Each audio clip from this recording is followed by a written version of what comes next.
បានសប្បាយរីករាយដោយសារតែប៉ានិងម៉ាក់បានបំពេញកាតព្វកិច្ចមួយដើម្បីធ្វើយ៉ាងម៉េចដើម្បីឲ្យកូនសំណាងបានមានគ្នាបាទជាប់ពាក្យជាប់សម្ដីជាមួយគ្នាដើម្បីកសាងជីវិតអនាគតរបស់កូន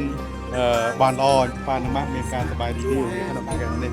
ឥឡូវនេះជោគជ័យហើយណាកូនចាប់ពីពេលតទៅសុខឲ្យកូនសុខសប្បាយកូនរីកចម្រើនក្នុងកូនផងបាត់អ្វីបានដូចបំណងបាទសប្បាយចិត្តដោយសារតែបានសមាជិកថ្មីចូលហើយសង្គមថាថ្ងៃក្រោយต้องមានកើតកូនពូនចៅបានច្រើនយ៉ាងហ្នឹងទៀតហើយជូនពរឲ្យគូគេទាំងពីរអ្នកហ្នឹងមានសេចក្តីសុខភ័ព្វមង្គលក្នុងក្រុមគ្រួសាររស់ស៊ីមានបានជូនពរក្មួយទាំងពីរស្រឡាញ់គ្នាទុកចិត្តគ្នាតម្លៃគ្នាហើយសំខាន់ណាស់ក្មួយទាំងអស់គ្នានឹងទទួលមានសុភមង្គលថ្ងៃមុខហ្នឹងហើយគេនេះភ្ជាប់ពាក្យបងអញ្ចឹងអារម្មណ៍រំភើបចាជូនពរបងមានសេចក្តីសុខមានសុភមង្គលសូមឲ្យស្រឡាញ់គ្នាបានដល់ចាស់កោងខ្នងហើយចុះសម្រងជាមួយគ្នារហូតហើយឆាប់តាមតាន់ប្អូន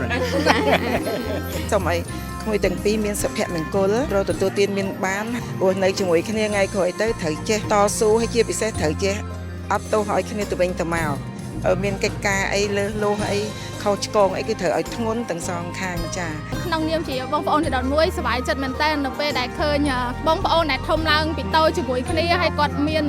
គាត់ចូលគាត់មានថ្ងៃពិសេសនៅថ្ងៃនេះហើយអត់នឹកស្មានដូចគ្នានៅសុខសប្បាយយកហ្មងប៉ុន្តែយ៉ាងណារំភើបសប្បាយចិត្តនៅពេលដែលសំណាងគាត់ក៏បានដៃគូជីវិតដែលគាត់ស្រឡាញ់ហើយស័ក្តិសមមែនតើហើយពិតជាអាចថាជាគូព្រេងដែលស័ក្តិសមមួយគ្នាហើយស្អាតដូចគ្នាទាំងអស់ជូនពរស្រឡាញ់គ្នាដល់ចាស់មានលុយច្រើនថ្ងៃនេះមានអារម្មណ៍ថារំភើបសប្បាយចិត្តព្រោះមិត្តភក្តិកូនកំមុំសប្បាយចិត្តដែលគាត់បានថ្ងៃភ្ជាប់ពាក្យចឹងហើយគាត់ស្អាតហើយក៏នឹងសមគ្នាមែនតើហើយជូនពរទាំងពីរអ្នកគាត់ឲ្យស្រឡាញ់គ្នាដល់ចាស់ហើយរកស៊ីមានបានហ៊ានមួយគ្នាតាំងពីនឹកក្មេងបងហេតុតែពេលឥឡូវគាត់មានគ្រួសារមានអីអញ្ចឹងទៅខ្ញុំក៏សប្បាយចិត្តជំនួសគាត់ដែរខ្ញុំជូនពរឲ្យគាត់ទាំងពីរស្រឡាញ់គ្នាហើយមានតែរឿងល្អកាត់ឡើងទៅលើគាត់ទាំងពីរសូមជូនពរគាត់រកស៊ីទទួលទានមានបាននិងចាប់ដៃគ្នាជាគូអនាគតរហូតទៅមានអារម្មណ៍រំភើបហើយសប្បាយចិត្តហើយជូនពរឲ្យគាត់ទាំងពីរស្រឡាញ់គ្នាកាន់តែខ្លាំងហើយរកស៊ីកាន់តែមានបានមានខ្ញុំមិត្តភក្តិគាត់10ឆ្នាំហើយសប្បាយចិត្តដែលគាត់បានមានដៃគូជីវិតល្អជូនពរគាត់ក្លាយជា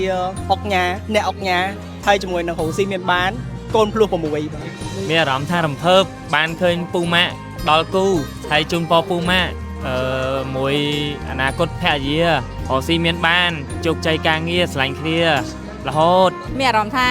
អបអរសាទរជាមួយបងអូនហើយជូនពរបងអូនក្នុងឱកាសថ្ងៃមង្គលឲ្យបងអូនទាំងពីរមានសុខភាពល្អរស់ស៊ីមានបានបាយចិត្តដែលបងអូនបានជាប់ពាក្យអញ្ចឹងណាអញ្ចឹងជាដំណើរជីវិតរបស់គាត់ចឹងទៅពេលគាត់បានដៃគូយើងសប្បាយចិត្តមែនតើ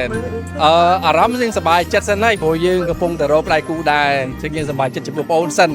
ហើយបងក៏រត់ដៃគូក៏មានភាពរុងរឿងហ្នឹងចាំយើងគិតតាមក្រោយទៅជូនពរឲ្យបងគឺកាន់តែស្រឡាញ់គ្នាកាន់តែរស់នៅជាមួយគ្នាចោះសម្រុងជាពិសេសគឺសម្រាប់ត្រៀមថ្ងៃពិសេសរបស់បងថ្ងៃខាងមុខដែរជូនពរខ្លួនឯងចាំពេលក្រោយ